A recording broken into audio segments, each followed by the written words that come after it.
votre deuxième roman que j'ai beaucoup apprécié, Vers un ailleurs meilleur. Donc Vers un ailleurs meilleur, on est en France. Et si vous voulez bien nous pitcher un petit peu le roman. Oui, alors là, c'est pas gay. On sort les mouchoirs. On est en France dans un futur proche. Alors, j'ai pas mis de date, mais on est dans quelques années, quelques dizaines d'années, pas très loin. Et alors là, j'ai imaginé qu'en France, à ce moment-là, tout le monde aura ce que j'appelle un permis d'identité, un permis à points, une sorte de permis social à points, que je n'ai pas inventé, je suis allé le chercher en Chine. Ça existe en Chine, ça il faut le savoir. Les citoyens chinois ont un permis social à points, et une fois qu'ils ont commis un certain nombre d'infractions, du point de vue du pouvoir chinois, on leur retire ses points, on leur retire des libertés. Ils n'ont plus le droit de circuler, ils n'ont plus d'accès à l'hôpital, plus d'accès. Alors moi je suis allé un petit peu plus loin, j'imagine qu'il y avait un nombre de points, je ne sais plus 1000 ou 500 points, et puis une fois qu'on arrive à zéro, ce qui est le cas de mes deux héros, j'ai deux héros principaux, Maya, une jeune fille, Arnaud, un jeune garçon. Une fois qu'ils arrivent à zéro, alors on leur propose, c'est un stage de rééducation du comportement. Et pour ceux qui récidivent vraiment, c'est le cas d'Arnaud, le garçon, lui c'est carrément, on leur enlève la punition, on leur efface une partie de la mémoire. Voilà c'est ce que je dis, mais on est en science-fiction. Et alors bien sûr, ça c'est qu'une des parties de l'horrible dictature qu'est devenue la France à ce moment-là.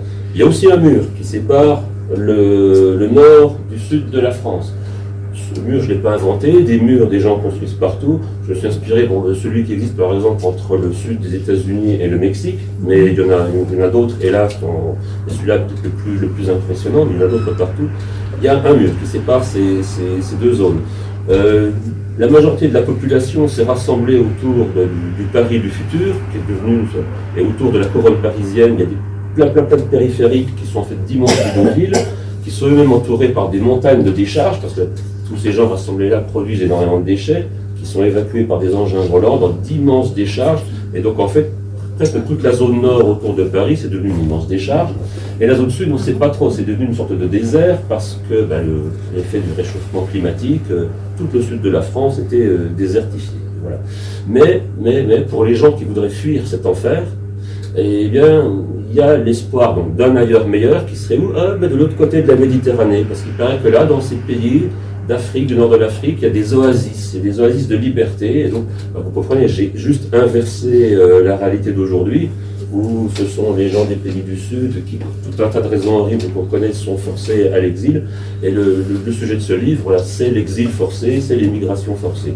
On va suivre donc une jeune héroïne, Maya, donc que son père incite à fuir avec son jeune frère l'enfer de ce pays. Et puis le garçon, alors, un chapitre sur deux on suit Maya, un chapitre sur deux on suit donc le garçon Arnaud. Alors lui, on lui propose un deal, on lui propose, pour éventuellement ne pas l'envoyer en camp de redressement, ne pas lui casser la mémoire, on lui propose de participer à une expérience finalement, s'il accepte de devenir un traqueur de migrants, parce que le gouvernement essaie de mettre en place des unités traque officielle. S'il accepte de se livrer à cette expérience, on passera un petit peu l'éponge. Au début, où il n'a rien à perdre, il accepte, puis bon, il va se rendre compte que quand même, il va rencontrer de vrais salauds, lâchement, voilà, qui participent pour le plaisir à cette expérience. Et comme il ne veut pas devenir comme eux, il va finalement décider d'aider Maya et son frère. Enfin voilà, ils vont se rencontrer, ils vont essayer de fuir ensemble. Voilà. Et ils vont rencontrer tout un tas d'horribles personnages, franchement, c'est pas gay, et la fin...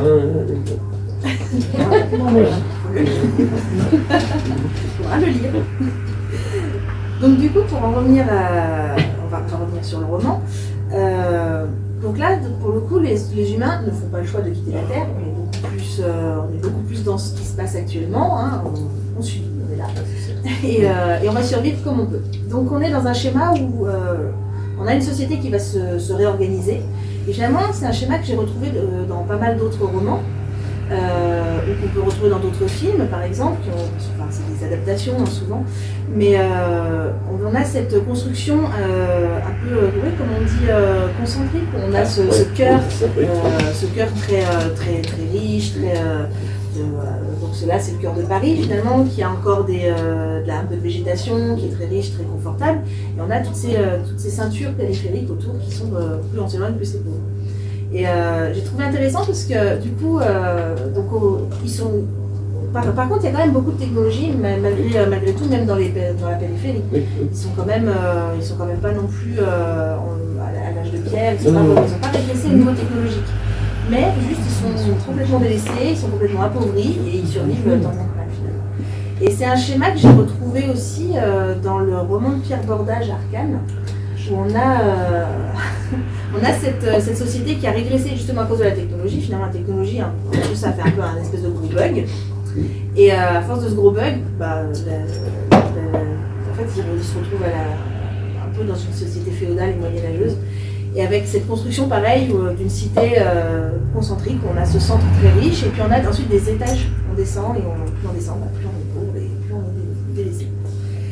Donc ouais, c'est un schéma que j'ai l'impression qu'on retrouve, et puis on l'a aussi beaucoup chez les ados, Hunger Games. Complètement, oui. On trouve ça dans beaucoup de dystopies, donc tout ça ce sont des dystopies, donc des futurs de cauchemars, de contraire des utopies. Et de toute façon, cette construction consciente, c'est déjà une partie de la réalité.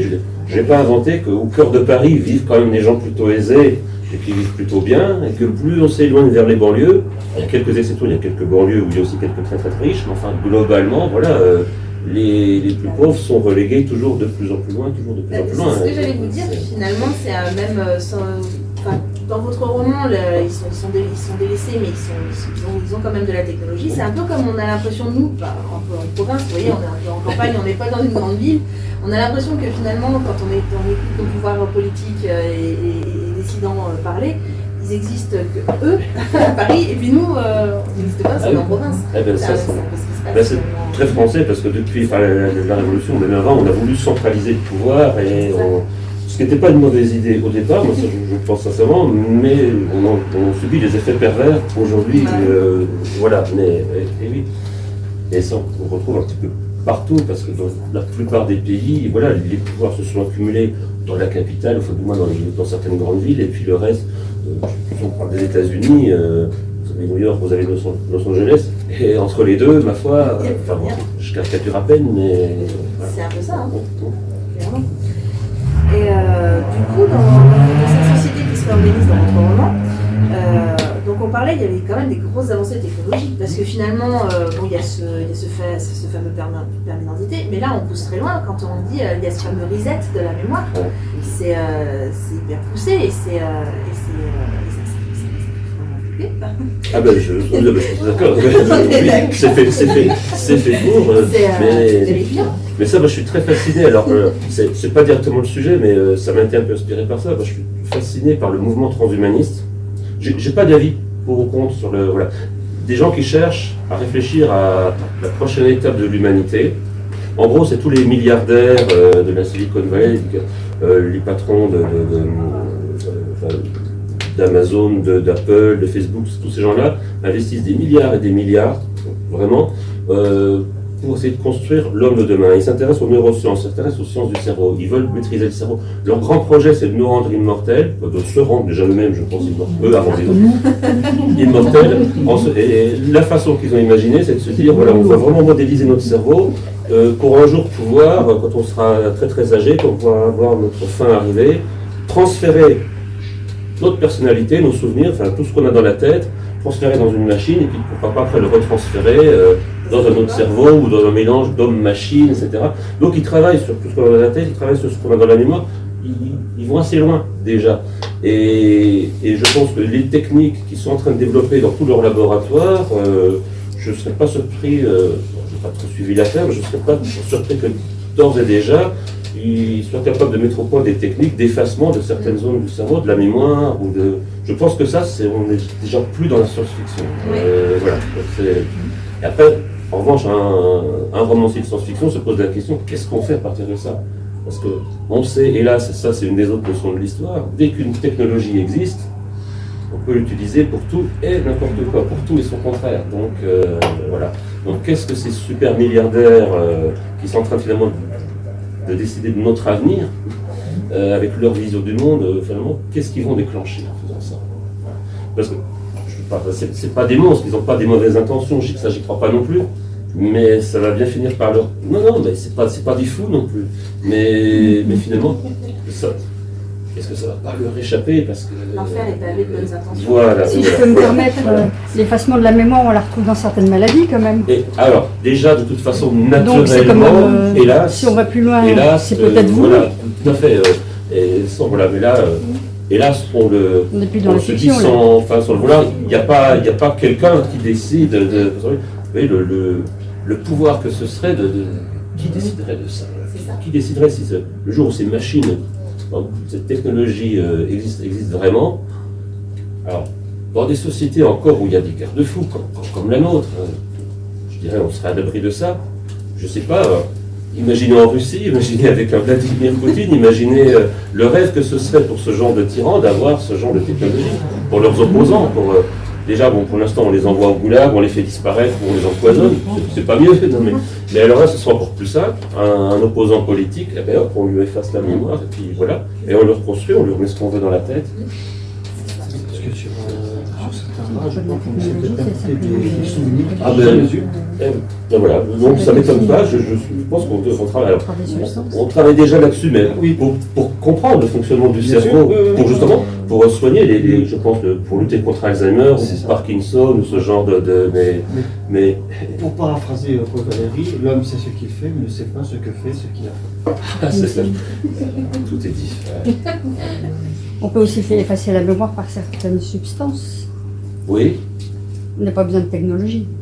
Excusez-moi. Pour effacer la mémoire, on peut aussi utiliser certaines substances. Oui, bah alors certains pesticides, par exemple. Ah oui, atteignent. Alors oui, ça, je sais que je ne connais pas les effets, mais je pense effectivement que certaines substances chimiques ont des effets, ces effets délétères sur certaines zones du cerveau, et voilà. Mais ça, à nouveau, je dirais, une forme d'industrie, d'agro-industrie en est responsable, mais je dirais que c'est les effets pervers de cette agro-industrie, de répandre toutes ces molécules chimiques dans la nature, effectivement sans savoir quel effet elles vont avoir. Ça, bon, mais ils le savent. Il y a de vraies responsabilités. Maintenant ils le savent effectivement, et ça ne les empêche pas de continuer à répandre ça. Et là, je suis bien d'accord. Mais déjà, la différence, c'est que c'était pas le but premier, c'est une conséquence perverse. Sont tout aussi coupables de continuer à les répondre, ces substances. Ça, je suis entièrement d'accord. Mais ce n'était pas l'intention première. Voilà. Parce que là, du coup, pour en revenir à cet effacement de la mémoire, on est du coup sur en fait un pouvoir dirigeant qui était censé se réorganiser et mettre une technologie au pouvoir du peuple pour le protéger finalement. C'était le but premier, finalement, comme on disait, l'enfer est pavé de bonnes intentions, parce que ça partait d'un bon sentiment, on voulait que l'humanité survive, on voulait se réorganiser pour que tout le monde puisse survivre. Et au final, on se retrouve avec un pouvoir qui a été perverti par cette technologie et par ce pouvoir en fait qu'ils ont sur les gens, cette capacité qu'ils ont en fait à maîtriser ce que les gens vont faire, vont dire, et finalement vont se souvenir et vont être. Et du coup, en fait, ça pose la question de se dire, effectivement, est-ce que ça fait écho quand même à quelque chose qui se passe aujourd'hui, parce qu'on a quand même pas mal de pays de dictature, de pays qui se revendiquent ne pas l'être, mais qui le sont, qui sont quand même beaucoup là-dedans finalement. Il y a le nombre de pays dans lesquels on fait déjà physiquement disparaître des gens. Bon, la Russie, l'Arabie Saoudite, la Chine, enfin, et hélas, les exemples ne manquent pas. Hélas, on sait déjà faire disparaître des gens partout, dans tous les pays, pour une raison ou pour une autre, dès qu'ils deviennent pour le pouvoir, disparaissent pur et simple, qui sont effacés. Et pour certains, à croire qu'ils n'ont jamais existé, ça se pratique, hélas, sous toutes les dictatures. Et je pense que plus les moyens technologiques pourraient, j'emploie le conditionnel, pourraient faciliter finalement ces disparitions, cet effacement des gens gênants, je pense que ces pouvoirs-là, bien sûr, qui se gêneront de moins en moins, évidemment. Ça. Vous parliez tout à l'heure du mur qu'il y a finalement entre cette zone nord et cette zone sud. Moi, au début, quand j'ai vu ce mur, quand j'ai lu déjà la 4e couverture et que j'ai vu ce mur et cet espoir de passer en zone sud, moi, sur le moment, ça m'a fait écho à la Seconde Guerre mondiale. C'était volontaire. documentaire. Ah oui, voilà. Oui. C'est pas un hasard si je l'ai fait d'ailleurs à peu près au même endroit qu'il y avait la fameuse ligne de démarcation. Voilà, ça fait écho à tout ça. C'est comme Divergente où il y a la fille qui veut passer derrière un mur pour découvrir Exactement. ce qu'il y a derrière. Exactement, bonne remarque, voilà. Et en fait, dans beaucoup d'histoires comme Divergentes, donc qui sont voilà, des dystopies, on retrouve souvent le thème de la séparation par le mur ou le bouclier. Dans Hunger Games, c'est le bouclier Là, dans Divergente, c'est vrai que tu as le mur, dans le labyrinthe, il y a le labyrinthe. Enfin, voilà. Ça, c'est un thème très classique qu'on trouve dans beaucoup de ces histoires-là. Voilà, la séparation physique, le mur. Et pourquoi? Tout simplement parce que dans la réalité, ces exemples existent. Le mur de Berlin, qui est tombé. Donc le mur, je disais tout à l'heure, entre le Mexique et le Texas, enfin plusieurs États du sud des États-Unis, mais il y en a, je suis sûr qu'il y en a forcément d'autres, en cherchant bien. Voilà. Et évidemment, c'est facile de construire un mur. C'était très simple. Entre nous, le mur de Berlin, ça a été construit en un jour et une nuit. En un jour et une nuit, on a quand même séparé les populations. Il n'y a rien de tout ça, c'est hélas. Et ça a mis quelques dizaines d'années avant de tomber exactement. Du coup, en fait, c'est un peu. Quelque part, effectivement, c'est là qu'on sort un peu les mouchoirs et qu'on se dit que c'est triste, parce que c'est un peu la répétition de l'histoire. Finalement, l'humain n'a pas été capable d'apprendre de ses erreurs passées, parce que finalement, on est dans les mêmes travers. Dans les sociétés tyranniques, dans les dictatures, pour faire simple, là, effectivement, d'ailleurs, on a puisé dans l'histoire pour introduire que l'histoire fournit des modèles pour savoir quoi faire, je pense, et puis sinon, c'est dur d'apprendre de ses erreurs. Oui. Alors, bon, quand même, voilà, là, c'est un petit peu optimiste. Peut-être dans notre société, je pense quand même on fait ce travail de mémoire et on évite. Mais enfin, il faut remettre toujours, comment dire, l'ouvrage sur le métier parce que il faut sans cesse apprendre et aux générations. J'étais prof d'histoire et c'était le rôle qui me tenait à cœur. Voilà. Pourquoi est-ce qu'il faut apprendre l'histoire? Parce que en réalité, c'est répétition. L'histoire bégaye, comme disait l'autre. Mais quelque part, c'est intéressant ce que vous dites parce que finalement, on est dans une société où aussi on a ce mouvement un peu émergent de ce qu'on appelle le wokisme. Où il faut effacer tout ce qui nous a gênés parce que c'est pas beau, il ne faut pas se souvenir qu'on a fait telle ou telle chose parce que c'est moche et c'est contraire aux idéologies d'aujourd'hui.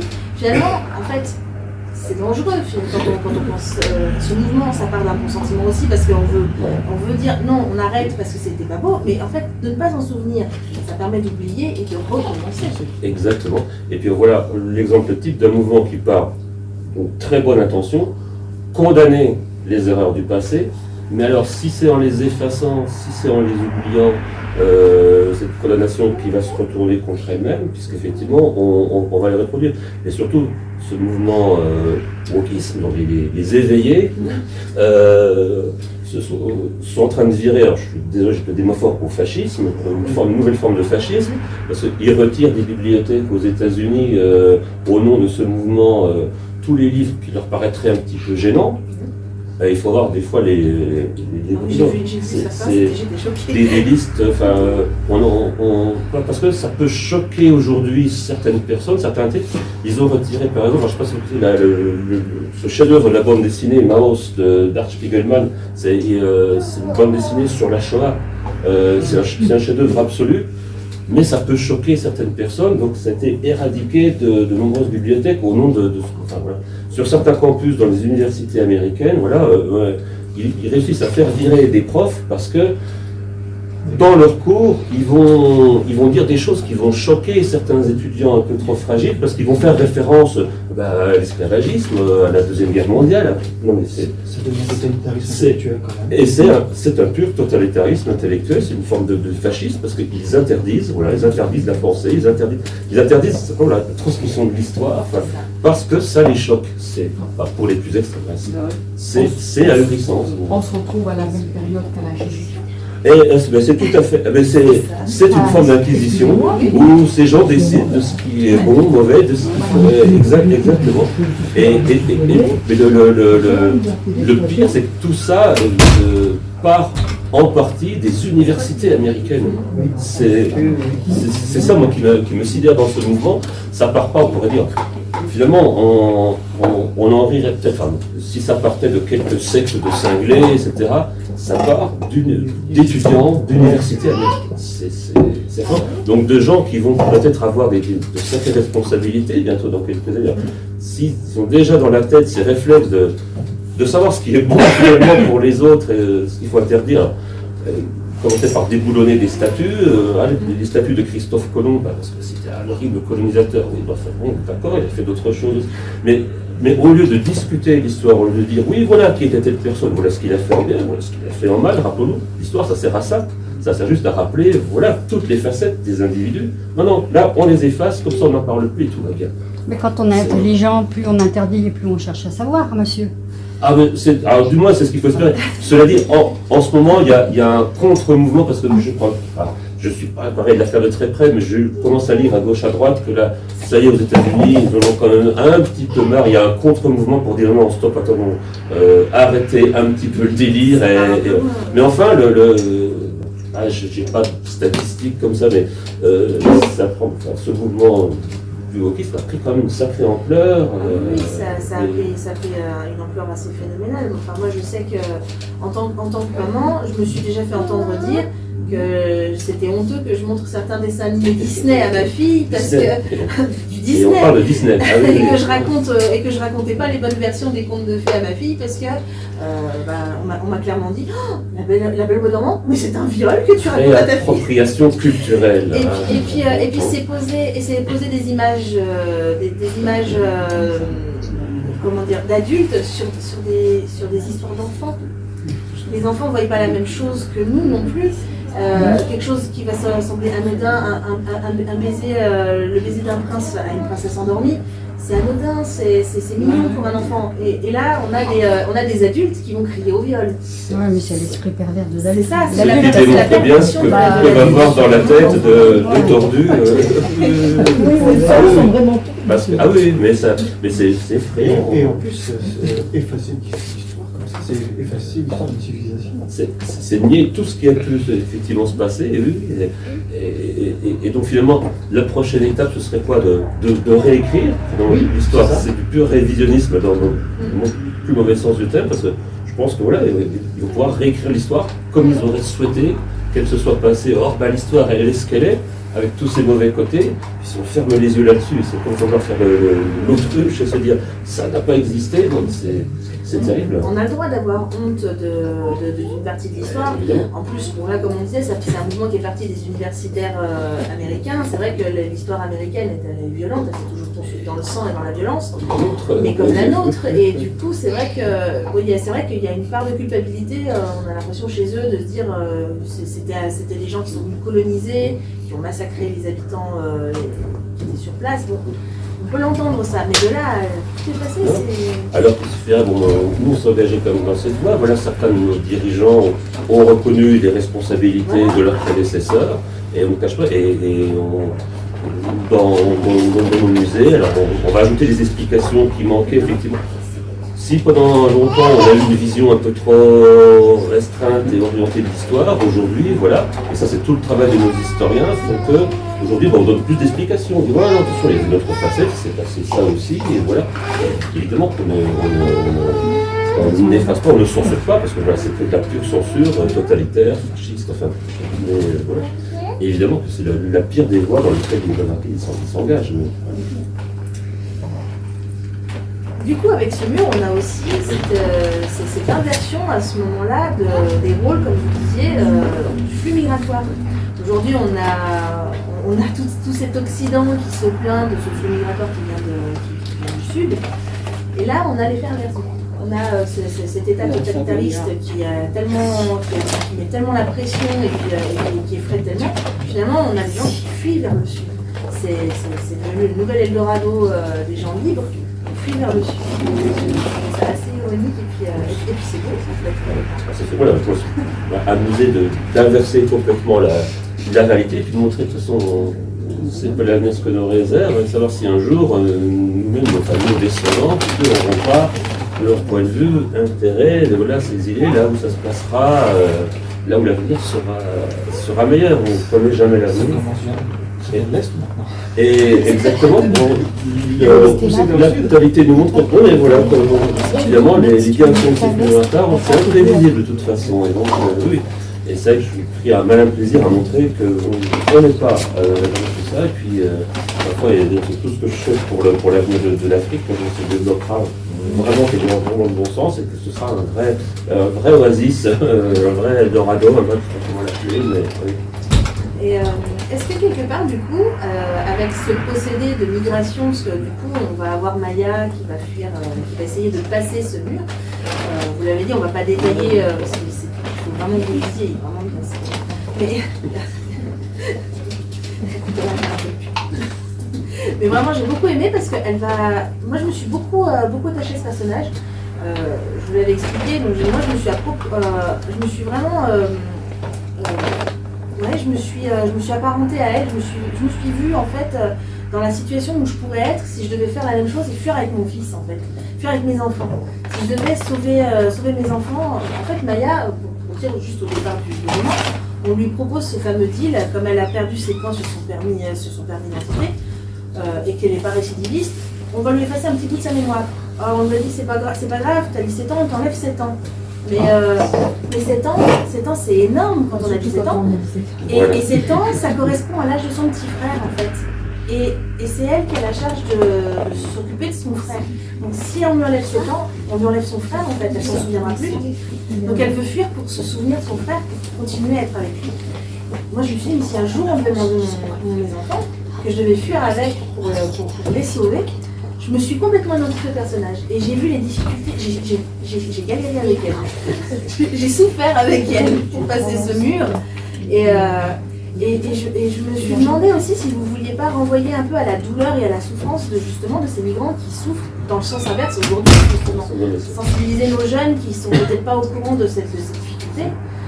Leur dire, parce que là, nous, on voit arriver souvent dans les médias, on voit arriver les images de ces gens qui sont échoués, qui sont morts souvent sur la plage, et qui se sont noyés, mais on n'a pas la mesure des difficultés que ces gens ont rencontrées avant de venir s'échouer sur nos plages, finalement. Et je suis sûr que je suis même en deçà de la réalité, de la dureté de ce qu'ils subissent dans mon livre, par rapport au voyage effrayant et qui dure beaucoup plus longtemps, qui dure des mois, pour certains des années, pour certains. Voilà, oui, moi ce que j'aime bien, c'est que les jeunes lecteurs, les lecteurs ados qui le rentrent les mains, se rendent compte qu'il y a des gens de leur âge et des plus jeunes qui vivent ça, que leurs parents envoient comme ça sur les routes de l'exil avec toutes leurs possessions, et vas-y, c'est une question de vie ou de mort, tu pars. Voilà. Et je veux que leurs parents prennent conscience de l'enfer que c'est, voilà. Et que alors, c'est sympa d'être un jeune ado en France aujourd'hui avec le confort et tout ça, et tout va bien, mais que voilà, des gamins de leur âge, eux, voilà, traversent la planète, la moitié de la planète, perdent la vie pour un certain nombre, et voilà. Et avec le seul espoir d'arriver chez nous, parce que pour eux, c'est un vrai paradis. Et ça, je voudrais faire prendre pour ça, certains de nos ados qui sont un peu blasés, pas forcément, qui râlent pour tout et pour rien. J'étais comme ça, moi aussi.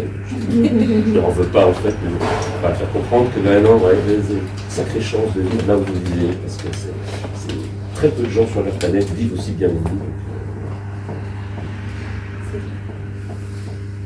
Et donc là, c'est un pouvoir politique qui s'est perverti par la technologie. Est-ce qu'on pourrait imaginer, je pense que la réponse est toute trouvée parce que je l'ai déjà lu, et que ce soit un pouvoir religieux? Il y a cette tendance-là aussi qui pourrait se faire, qui est un pouvoir religieux finalement qui pourrait se prendre le dessus. Là, je repense par exemple justement à Arcane, où on a Pierre Bordage nous décrit cette cité qui se construit, donc un centre élevé, et puis ensuite on descend dans les bas-fonds. C'est des grandes maisons, c'est des grandes familles qui dirigent la ville, mais au final, en fait, ce n'est qu'une façade, puisque c'est une église qui finalement, ça part en plus à une secte, qui s'est pervertie et qui a pris le pouvoir en fait dans cette ville. Est-ce que ça pourrait pas être ce genre de choses qui pourrait prendre le dessus finalement? Évidemment. Alors ça, c'est toujours une possibilité. On n'est jamais à l'abri d'un retour de l'autorité religieuse. Bon, on a des lois quand même qui sont plutôt bonnes et bien faites chez nous à ce sujet, mais il suffit à nouveau d'ouvrir les yeux sur nombre d'autres pays. L'emprise de la dictature religieuse est terrifiante.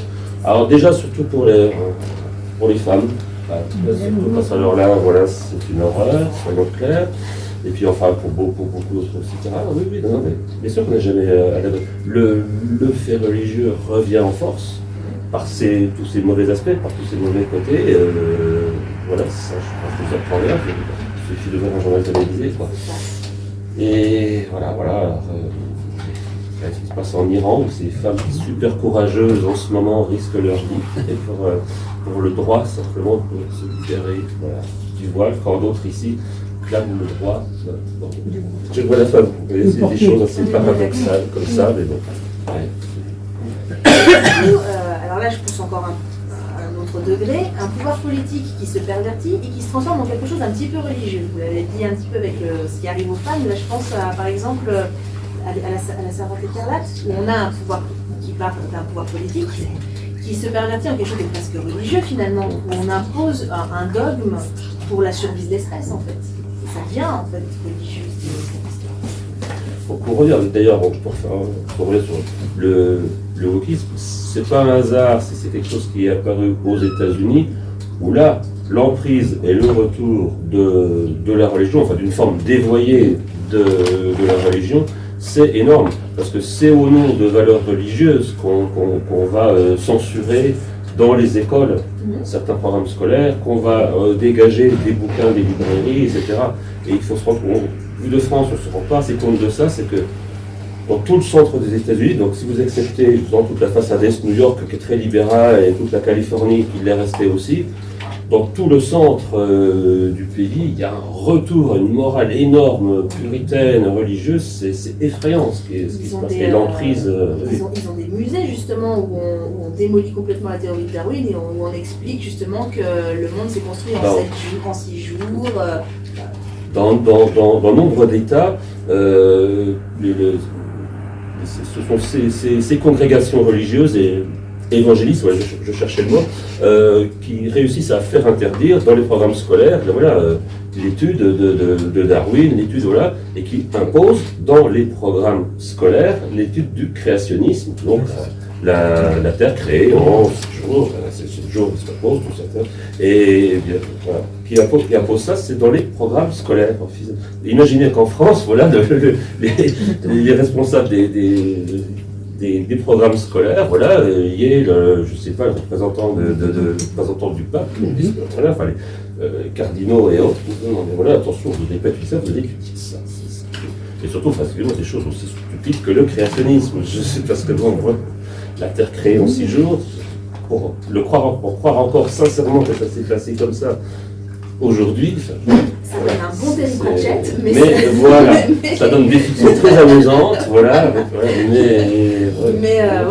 Nous en France, on n'a rien à se reprocher dans le livre scolaire. Comment? Et nous en France, on n'a rien à se reprocher dans le livre scolaire. Au niveau de l'histoire. Si on fouille peut-être, mais franchement de moins en moins. Il y a une époque ça s'améliore. Non. Franchement, là, les historiens font depuis quand même déjà pas mal d'années un vrai travail de refonte, de remise à niveau. Il y a eu une époque où effectivement, on répondait, on imposait dans les livres scolaires une vision très orientée de notre passé colonial, de ceci, de cela. Évidemment, c'est quand même, honnêtement, c'est fini depuis un certain temps. Alors, on a une université et des historiens qui font un excellent travail. On est vraiment même à la pointe, honnêtement, en France là-dessus.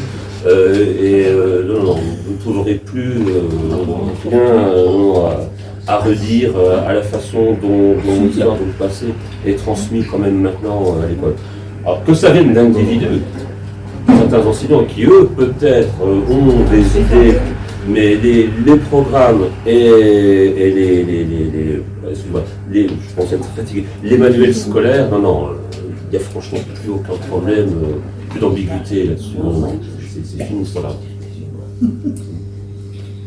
Du coup, moi j'avais envie de dire que par rapport à tous ces romans et puis par rapport aux vôtres, à tous ces romans de science-fiction, en fait on a des sociétés qui se sont tellement dégradées qu'en fait on est très loin dans l'idée de survie de ce qu'on pourrait attendre finalement quand on dit qu'on va survivre, on voit, finalement c'est peut-être un petit peu à une échelle moindre parce qu'on voit dans Koh-Lanta, les gens doivent s'unir pour survivre et ils se tirent dans les pattes en fait. C'est un massacre. On se dirait en fait qu'il faudrait qu'on se serve les coudes pour pouvoir survivre. Et en fait, pas du tout, on est à l'opposé de tout ça. C'est un peu... Alors, oui, il y a quand même heureusement des contre-exemples. Je veux dire, il y a oui, quand même, heureusement qu'il y a de la solidarité. heureusement des nouvelles formes de solidarité qui se créent ici là. Je suis quand même optimiste par rapport globalement à la jeunesse qui prend conscience des effets, par exemple, pour la climatique, à l'action de personnes comme Greta Thunberg. Voilà, il y a toujours quand même il y a des éveils dans le bon sens. Voilà. Pour le coup, voilà. Alors, ce n'est pas, on va dire que forcément tout est gagné d'avance non plus, ça j'en sais rien, mais il y a aussi des raisons d'espérer de nouvelles formes, voilà, de solidarité, oui, quelle qu'elle soit, quand même. Alors maintenant, je vais partir un petit peu au croisement de vos deux romans, parce que donc dans Rose, on a les hommes qui capitulent, qui sont face à leur échec et qui fuient, et qui reviennent. Dans un ailleurs meilleur, on a compris, on affronte, on survit, on se reconstruit comme on peut. Et finalement, entre ces deux visions, à votre avis, on tente vers laquelle? Est-ce qu'on va baisser les bras et puis essayer de fuir? Est-ce qu'on va essayer de survivre? Je dirais que c'est toute la question. C'est justement la grande question, et puis c'est celle qu'on dit, bon, moi, mes collègues auteurs d'imaginaire, de science-fiction, d'anticipation, c'est la question qu'on se pose. On n'a pas de réponse. Hélas, j'en avais une. Comme je disais, il y a l'actualité du monde, il y a d'un côté des raisons de désespérer, de l'autre des raisons d'espérer, parce que heureusement, voilà, de nouvelles formes de solidarité et autres émergent. Donc, à titre personnel, c'est la question, moi je suis partagé, je n'en sais rien. Évidemment, j'espère de tout cœur qu'on est dans le bon sens. Et d'un autre côté, voilà, une multiplication de certaines actualités me font désespérer, mais enfin voilà, je suis comme tout le monde, je suis partagé avec tout ça. Et je ne sais pas pourquoi, je ne sais pas. Alors, j'espère en tout cas qu'on ne va pas à des sociétés comme celle que je prends un malin plaisir à décrire dans mes livres, justement. Je veux mettre en garde, voilà, les plus jeunes lecteurs, parce que ces plus jeunes, un jour, ils auront quand même un petit pouvoir de décision, qui s'en servent à bon escient, mais voilà, mais le pire n'est jamais, le pire est toujours à venir quelque part. Donc je ne sais pas, franchement, à l'âge, je suis plus que partagé, j'ai pas de solution, c'est pas mon rôle d'ailleurs d'en avoir, mais... Et du coup, la SF, là, pour le coup, on sent qu'il y a il y a cet engagement et il y a comment dire, il y a cette alerte que vous êtes capable de donner et que du coup qui est super importante. Là vous le faites en jeunesse, on essaye de le faire aussi en adulte, mais je sais pas, à votre avis, quel public est le plus réceptif justement à ce genre d'alerte? Parce que j'ai l'impression qu'en adulte, on est là, on prend du plaisir à se dire, on va se faire peur devant par exemple un film genre de 2012 où on va voir la catastrophe. Moi perso, ça m'a mis en stress total ce film. Je me suis dit, mais si un jour ça m'est arrivé, mais je fais quoi? Je masque et je pleure. Ah oui, si il arrive ce qui arrive en 2012, de toute façon il n'y aura plus rien à faire. Mais du coup, je sais pas trop si vraiment, moi, en tant qu'adulte, je serais aussi réceptive que, par exemple, des jeunes. Moi, je sais que Mathilde, ma fille, a 10 ans, et elle est très réceptive, très sensible quand elle lui dit ce genre de choses. On va dire, mais en fait, ça va la faire réfléchir. J'ai des conversations très poussées avec elle parce que, justement, elle se dit, mais on ne peut pas aller vers ça. C'est tout. Là, ça veut dire que pour un auteur, l'objectif est atteint. Si on déclenche ça chez un jeune lecteur, voilà, on va dire, mais non, ça c'est impossible, il ne faut surtout pas que ça arrive. Donc on va faire quelque chose pour l'éviter. Il y a toujours des solutions, il y a toujours des moyens comme ici d'espérer. Vous parlez alors, par exemple pour les publics adultes, j'ai vu ces livres-là, Alain Damasio propose des solutions et lui finalement touche un très grand public. Et donc ça c'est bon signe. Ça veut dire qu'il y a un très grand public qui est réceptif quand même à l'idée de trouver des solutions pour un meilleur avenir pour tous. Voilà, ça c'est une raison d'espérer par exemple. Voilà. Parce qu'il a vraiment un succès énorme, c'est pas un hasard, c'est-à-dire qu'il y a quand même beaucoup de gens, auprès des adultes, donc il y a quand même beaucoup de gens dans la société qui essaient de penser à la façon de nous orienter vers quelque chose de mieux, de meilleur, de plus solidaire, de plus On veut, voilà. Ça, c'est un signe d'espérance.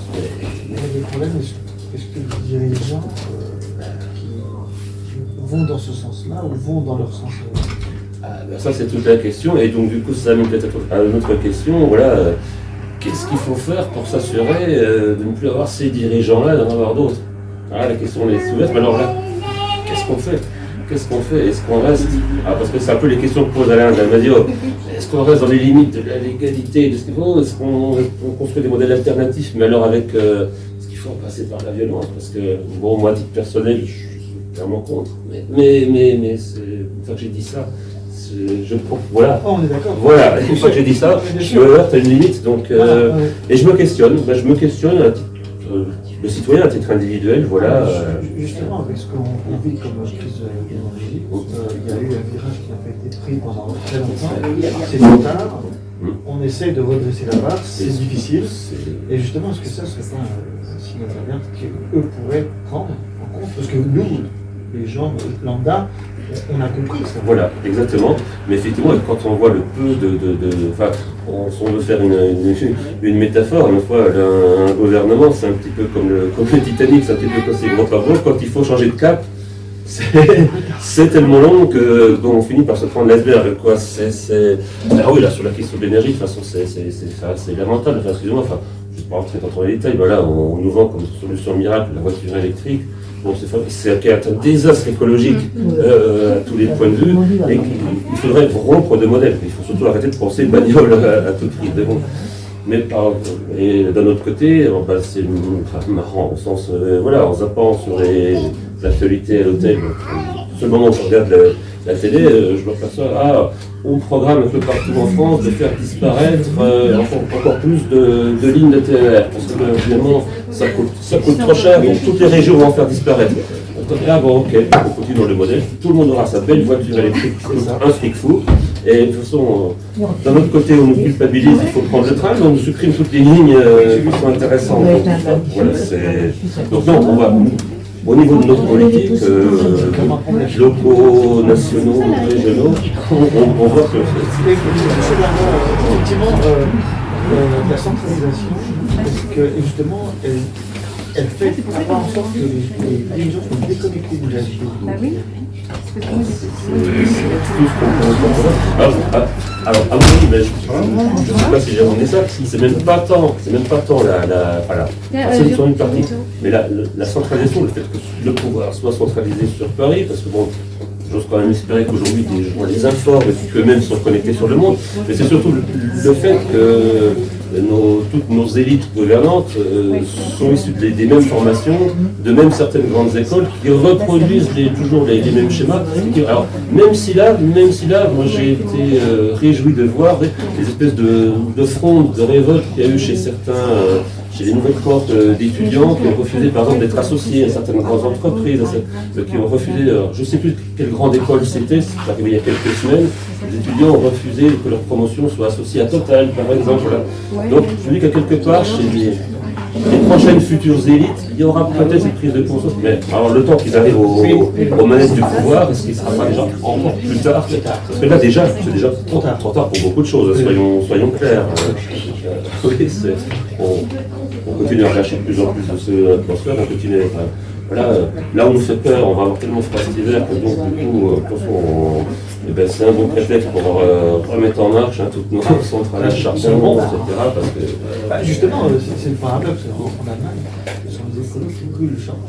Voilà, et oui, parce que comment ils ont réussi leur sortie du nucléaire, enfin, sur laquelle ils reviennent, voilà, et c'était en rouvrant toutes les centrales à charbon et donc finalement en surpolluant. Voilà, donc on est enfermé dans des tas de paradoxes au niveau écologique que franchement je ne vois pas.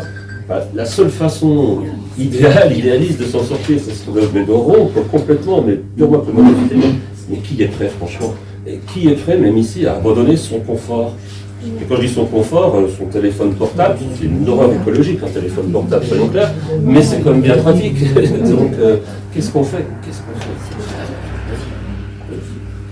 On écrit des livres. Voilà, oui, moi-même. J'ai pas de solution à vous proposer. À la bougie. Et à la main. Et comme l'a dit notre président, voilà, on ne faut surtout pas vivre comme les Amish ou les Mormons, mais évidemment. Mais, voilà, parce qu'effectivement, pour lui, voilà, il pense que c'est du tout ou rien. Non, je pense sincèrement qu'il y a plein de modèles intermédiaires. Voilà. Scala Damasio, entre autres, voilà, lui, il essaie de développer dans ses ouvrages pour adultes, voilà, c'est de montrer ces façons de vivre alternatives, voilà, mais ça, il faudrait que ce soit un mouvement massif pour qu'il y ait un réel effet sur. Alors, toujours mieux que rien d'avoir comme ça des groupes qui sont prêts à vivre comme ça, mais je vois.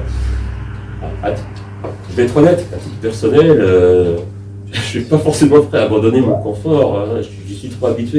Mais par exemple, je rencontre beaucoup, il y a toute une nouvelle génération de plus jeunes auteurs que moi qui arrivent en imaginaire, en science-fiction, etc., qui vivent déjà selon ces nouveaux modèles, qui eux le vivent vraiment. Ils réinvestissent des villages abandonnés, ils reforment de nouvelles communautés, ils vivent ça.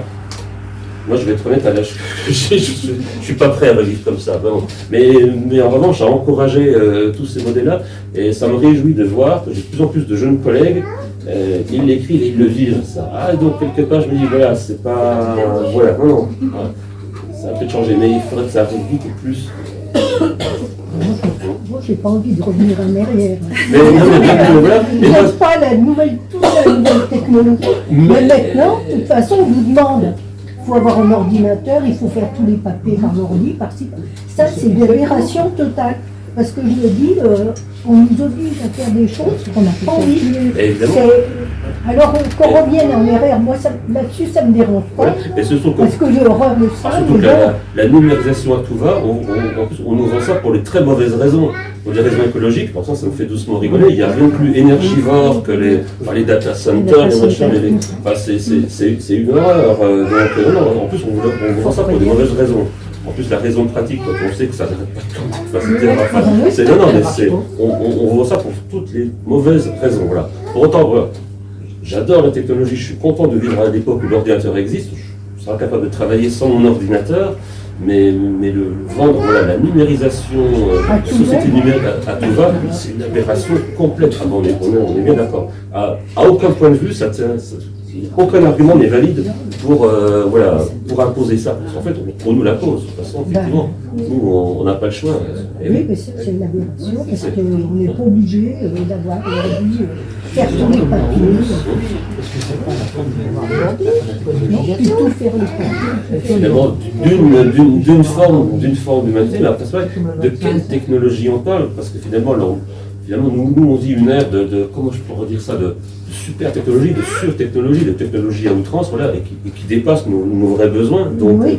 C'est celle-là dont il faut finalement se débarrasser, parce que finalement, elle nous crée, et en voulant anticiper, elle nous crée des besoins. Yes, voilà. De toute façon, je veux dire, avant d'être de la technologie, c'est du commerce, c'est du business. Il faut bien faire vivre toutes ces entreprises qui produisent ces produits avec obsolescence programmée, etc.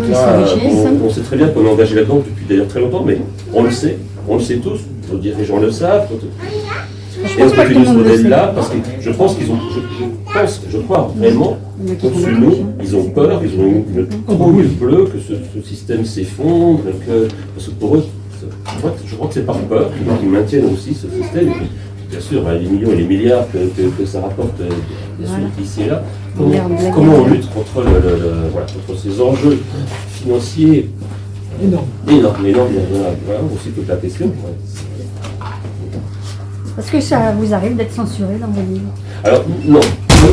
Honnêtement, ça me donne rien. Alors là, je peux témoigner d'une chose, c'est de la totale liberté d'expression qu'on a en France. Alors, il y a eu quelques cas récemment, ça arrive à des collègues jeunesse, parce que il faut savoir que quand même, c'est assez particulier, quand on écrit pour la jeunesse, on dépend de la fameuse loi de 1949 sur les écrits pour la jeunesse. Alors, pour la petite, regardez, c'est imprimé au début de tous les livres pour la jeunesse, voilà, c'est soumis à cette loi.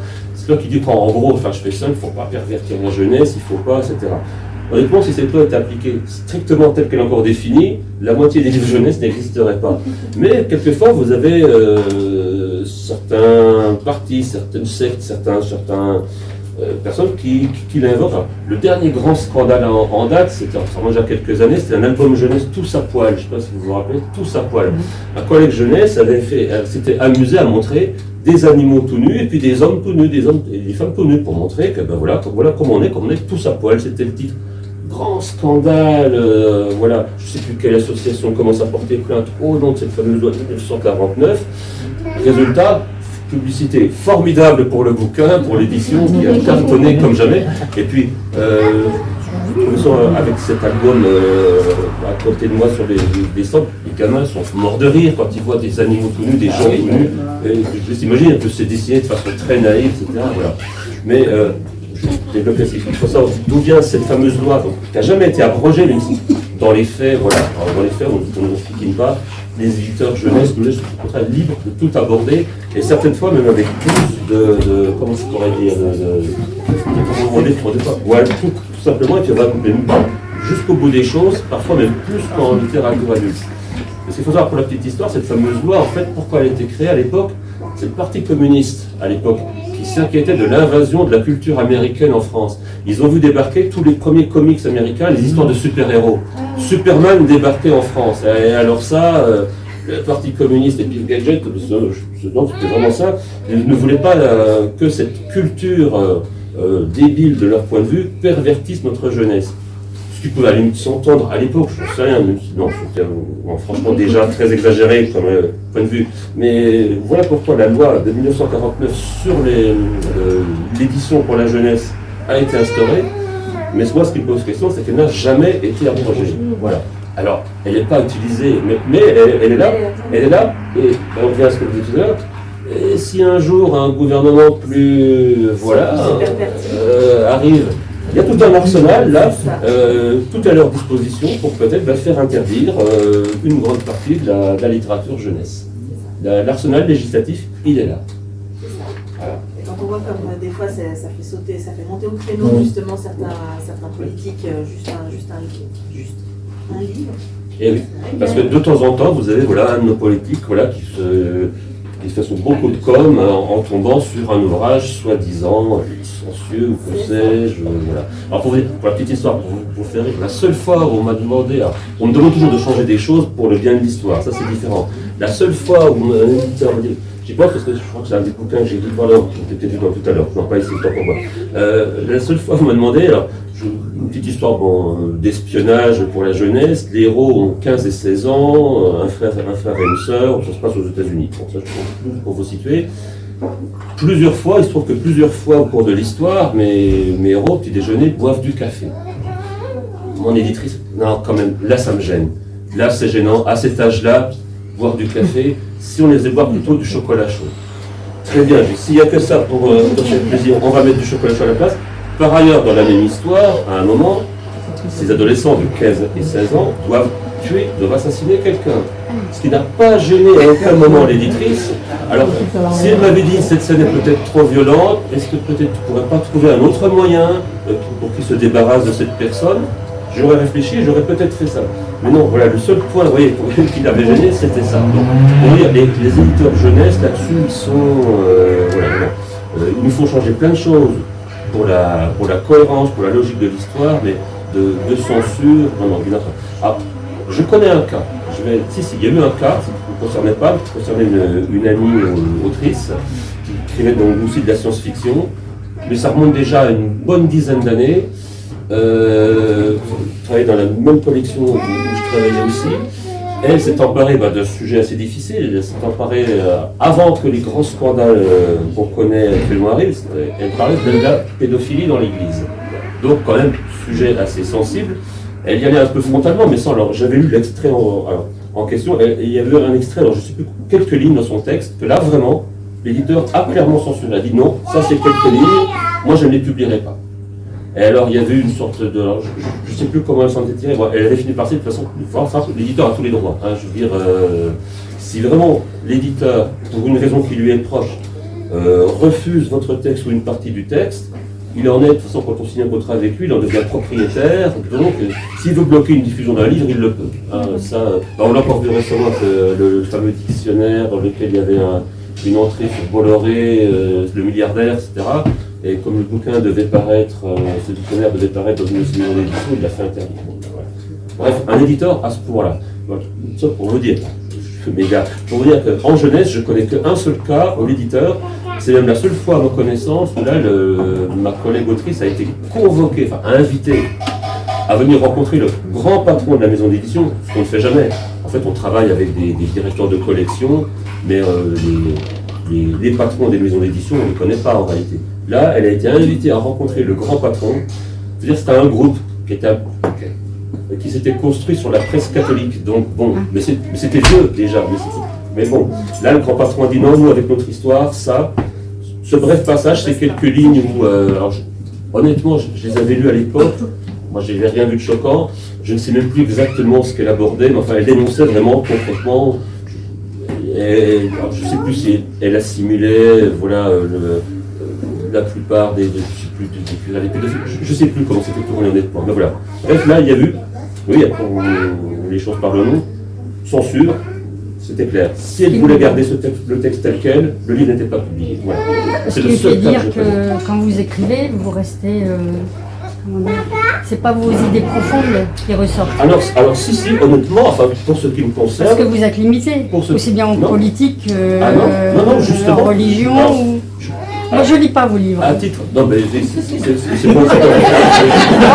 Donnez-moi envie de les lire, parce que pour le moment. Mais pour moi, ça me paraît superficiel. Je témoigne absolument de ça. Vous avez tout à fait le droit de penser ça, il n'y a aucun souci. Vous avez le droit de vous tromper. Mais à titre personnel, je témoigne que, hormis le cas que je viens de vous décrire, c'est l'exception qui confirme la règle. Tous les auteurs jeunesse aujourd'hui ont une totale liberté d'expression, abordent tous les thèmes et vous trouvez leurs pensées, leurs convictions clairement exprimées ou par métaphore parfois, mais exprimées d'une façon ou d'une autre dans tous leurs ouvrages. Dans tous leurs ouvrages, ce sont l'immense majorité des auteurs jeunesse sont des auteurs engagés avec des convictions. Ça transparaît très clairement dans leurs ouvrages. Quand vous avez écrit sur l'ours blanc, vous aviez une idée en tête quand même. J'ai toujours des idées en tête. Alors quelquefois elles sont, je viens de vous dire, quelquefois, évidemment ce sont quelquefois des métaphores et je les mets pas en avant. En revanche, ce que je me refuse à faire, ça c'est personnel. Je ne veux pas écrire j'écris pas des pamphlets, j'écris pas. Voilà, si je le voulais, c'est ce que je ferais. J'écrirais ou je ferais des documentaires pour dénoncer tel sujet, ou j'écrirais directement des articles, je sais pas, voilà. Je resterais collé au réel et je dénoncerais directement. J'écris des fictions, j'écris des histoires avant tout, donc quand je le fais, je ne le fais pas toujours non plus, mais quand je veux dénoncer, je dénonce par la bande, par ça, mais c'est assez limpide généralement. Enfin, vous qui m'avez pas mal lu, je pense qu'on comprend mes idées, on comprend quelquefois mes allusions, etc. Je peux vous dire, alors c'était pas en littérature jeunesse, mais pour mon tout premier livre, on m'a refusé un prix de science-fiction qui était à l'époque très bien doté parce que, plus qu'entre les lignes, je m'en prenais à un ancien maire de Paris, Jean Tibéry, pour ne pas le nommer, voilà, et il se trouvait que à l'époque, la Société de la Tour Eiffel était au cœur de mon récit, donnait un prix à un ouvrage de science-fiction, qui était d'ailleurs le prix le mieux doté financièrement de tous les prix que vous pouviez imaginer. Et voilà, on me l'a refusé justement à cause de mes convictions, à cause de ce que je balançais, entre guillemets, contre cette idylle. Voilà, donc pour vous dire que non, oui, des fois je m'engage et ça me coûte. Mais voilà, non. Et puis au-delà de la blague, non, honnêtement, il n'y a pas de censure. Et franchement, je crois que la littérature jeunesse, depuis quelques années déjà, a jamais été aussi engagée qu'elle l'est actuellement. Si on regarde dans toute l'histoire de la littérature jeunesse, qui était très sage pendant très longtemps, il y avait quand même quelques exceptions, d'année en année, et je pense qu'il y a eu un tournant, je ne sais pas, je dirais, entre les années 2000 et 2010, enfin, là où plein de nouvelles collections sont apparues, avec de nouveaux éditeurs, qui sont eux-mêmes avec des convictions, eux-mêmes qui cherchaient des textes engagés, pour parler du monde, pour parler des vrais problèmes du monde aux jeunes, mais voilà, mais pas pour les mettre, pas pour dire voilà quel est le monde, mais dire voilà comment il pourrait être mieux, voilà, enfin, pour raconter quand même d'abord des histoires, c'est ce qu'on nous demande, et moi c'est ce que j'aime faire, je veux d'abord raconter des histoires, mais on ne s'interdit jamais, et vraiment au contraire, on le fait tous, je vous garantis, tous mes collègues auteurs, on fait passer nos idées, on se censure jamais. Je pense que c'est étonnant quand vous dites aux abords des années 2000-2010, tellement quand on y réfléchit bien, c'est à peu près à cette période-là aussi qu'on a toute cette pop culture américaine qui nous a amené des adaptations, genre comme on avait dit, Hunger Games, Divergente, tout ça. C'est arrivé à peu près à cette période-là, et finalement je pense que l'édition française s'est dit, il y a peut-être quelque chose à faire, parce que il y a eu une prise de conscience, souvent avec un petit temps de retard, ça c'est clair voilà, en France, mais finalement la jeunesse, elle est friande de ça, elle a envie, voilà. Ça lui parle. Et finalement, cette jeunesse, eh bien, elle-même, elle est connectée peut-être au monde elle-même, elle se pose les bonnes questions, elle n'est peut-être pas juste consommatrice d'histoire et de divertissement. Ça l'est aussi. Et, on a envie de se... Enfin, moi j'étais à l'époque dans cette jeunesse-là où je me disais, mais oui, j'ai pas envie qu'on me parle comme une demeurée, j'ai des convictions. Moi quand j'étais au lycée, je faisais signer des pétitions pour sauver les animaux, pour sauver la planète, tout ça. J'embêtais mes profs pour leur faire signer ça, mais je veux dire, j'avais pas envie qu'on me parle comme une andouille, et puis qu'on me fasse lire juste un roman qui va m'amuser, et puis qui va me raconter une belle histoire d'amour. J'adore lire un Jane Austen. Ça, de temps en temps, quand il fait pas beau et que je me mets sous la couette avec un Jane Austen, je suis contente. Il y a de bons moments pour ça. Mais du coup, j'avais quand même envie qu'on me parle comme à l'ado engagé que je me voyais, en fait, que je voyais en moi. Tout à fait. Et ça, voilà, il y a eu cette prise de conscience à la fois des éditeurs, de toute une nouvelle génération d'auteurs, effectivement. Alors ça a été, oui, je pense, je n'ai jamais réfléchi en ces termes, mais je pense que vous avez raison. Le déclencheur est venu pour partie de la littérature jeunesse anglo-saxonne, où là, ils nous ont un peu montré l'exemple, quand même, nos collègues. Voilà ce qu'on peut faire. Je pense que du coup, ça a libéré la parole, parce que, en fait, alors, j'ai commencé avec ça à l'époque, parce que c'était juste cette période-là où moi, aussi, je faisais partie de ces ados. Mais du coup, maintenant, moi, en tant que bibliothécaire, je pense que ça se ressent aussi. Je prône beaucoup la littérature française, parce que du coup, vous en faites partie. On a toute cette génération d'auteurs qui en fait écrit une littérature fantastique. Moi, je trouve que justement, vers un ailleurs meilleur, faire le comparatif par exemple avec ce qu'on a vu dans Hunger Games ou Divergent, je trouve que là, vous avez tous les éléments pour faire un meilleur... un meilleur film que vous, quoi. Enfin, je veux dire. Merci, j'adorerais, mais. Parce que c'est tellement plus proche de nous et c'est tellement plus.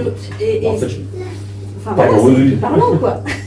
Je me suis approprié, j'ai donné ma version avec justement mes idées, mes références, et oui, la version française, quelque part, oui, il y a. Mais quelque part, oui, la littérature française, pendant un moment, c'était dénigré parce qu'on disait, voilà, on était abreuvé de Harry Potter et compagnie, où on disait la langue. En fait, il n'y avait que de la littérature anglo-saxonne. Je ne dis pas d'où je viens, je suis une grande fan de Robin Hood, par exemple. Mais au final, pour un bon Robin Hood, on va avoir 15 super auteurs français qui ne sont pas assez mis en avant. Et c'est tout le travail qu'il y a non seulement en librairie, mais aussi en bibliothèque, comme on le fait, de mettre en avant toute cette bonne littérature francophone qui le mérite tellement, parce qu'il y a toutes ces idées, et les bonnes idées ne sont pas que anglo-saxonnes. Ah non, alors ça après, on se fait sur tout un tas d'autres problèmes qui est la façon dont le marché de l'édition fonctionne. Alors, en gros, pour faire simple, quand un éditeur va acheter, il va regarder les best-sellers aux États-Unis, dans le monde anglo-saxon. Ils sont souvent des bons livres, attention, je ne les dénigre pas, hein, c'est des succès amplement mérités, dont les Hunger Games à mon avis. Ils se disent, voilà, on va acheter, alors, imaginez, ils achètent ça des fortunes. Il y a un agent qui s'en mêle, etc. Les droits, simplement, les droits d'adapter en français ces textes-là, c'est acheter une fortune. Ensuite, ces textes, il faut les traduire. Souvent, c'est des pavés. C'est une nouvelle fortune qu'il faut mettre derrière. Donc déjà, avant même qu'un livre existe, les éditeurs ont déjà dépensé des centaines de milliers d'euros. Donc, ils sont obligés de programmer les succès.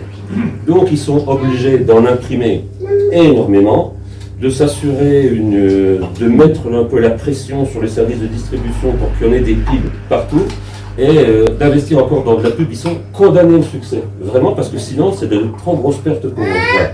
Alors, je dis ça indépendamment de la qualité des textes. Il y a des choses pas super intéressantes et il y a des choses géniales, donc c'est pas la question. Mais le marché du livre en France fait que nos éditeurs, voilà, c'est ce qui explique que ces livres-là, ces séries-là sont surreprésentées dans les rayons des supermarchés, du livre, genre Cultura ou ces gens-là, voilà. Et que nous, petits auteurs français, on est incapable de se faire une place à côté. Alors, pour un exemple paradoxal, c'est que nous, on ne coûte pas grand-chose à nos éditeurs. Donc finalement, c'est pas grave si avec nous, ils perdent quelques milliers d'euros. Non, mais c'est quand même comme ça que ça fonctionne. Alors, pour les grosses boîtes, les plus petits éditeurs, pour qui chaque titre est important, fonctionnent différemment. Voilà, ils défendent vraiment chaque titre. Mais on ne peut pas lutter. On peut clairement pas lutter contre ça. Ah, mais ça l'est, je suis le premier à le reconnaître, mais voilà, tant que fondamentalement la façon dont l'édition fonctionne en France n'est pas réalisée, je ne vais pas la révolutionner non plus, mais voilà. Bon, ça n'empêche pas, on tire notre épingle du jeu parfois, mais un succès français n'aura jamais rien à voir avec un succès d'une série anglo-saxonne. Hein. Je ne suis pas les écarts en tête, mais enfin voilà, on est dans une autre économie, dans une autre échelle d'économie.